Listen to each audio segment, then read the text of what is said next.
আল্লাহর ঘরে নামাজ হয়। আচ্ছা বলুন তো, এ বাবা জুম্মার দিন স্যান্ডেল জুতা চুরি হয় না? একসাথে সবাই কথা বলেন, হয় না? দেখেন তো প্রমাণটা এই জায়গায় 10টা লোক একসাথে বলেন, গাছ দিয়ে দেখেন 16টা লোক একসাথে বলেন, গাছ থেকে আমি কোনো টাকা চেয়েছি? এই মাটি শুয়ে বললাম গাছের টাকা লাগবে না, আমার জবানের বিচার করবেন। তবে 2 মিনিট আমার জবানটা আমি দুটো ভাগ করলাম, না বুঝে কেউ মাথা বাড়ি মারিয়েন না। 4 লাখের জিনিস সেটা বোকার জন্য কইবো। আল্লাহর ঘরে নামাজ হয়, জুম্মার দিন স্যান্ডেল জুতা চুরি হয় না? একসাথে বলেন, হয় না?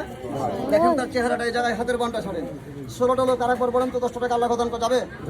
কে দান করবেন? ওই কাকার মতো, ভাইয়ের মতো, দাদার মতো না। আমার নিয়মটা বুঝিয়ে দিবার আগে 10 টাকা একটা হাতে বার করে দেখুন, তুমি আল্লাহর মসজিদে 10 টাকা দান করবো। 10 টাকা 10 টাকা নাই, 1000 টাকা। এই মাটি শুয়ে বললাম আপনার টাকা আপনার, আমার না। আমি দেখবো কে দরকারি কে বিনা দরকারি, আপনিও দেখেন আমিও দেখি একটু।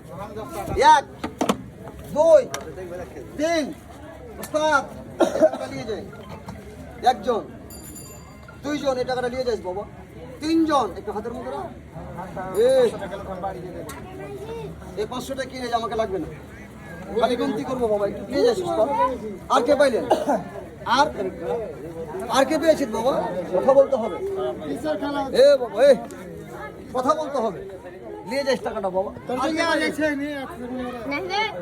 আচ্ছা নিয়মটা বলবো, চলে যাবো। কোন 60টা লোক টাকাটা দিয়েছেন একটা হাতটা দেখান তো টান করে।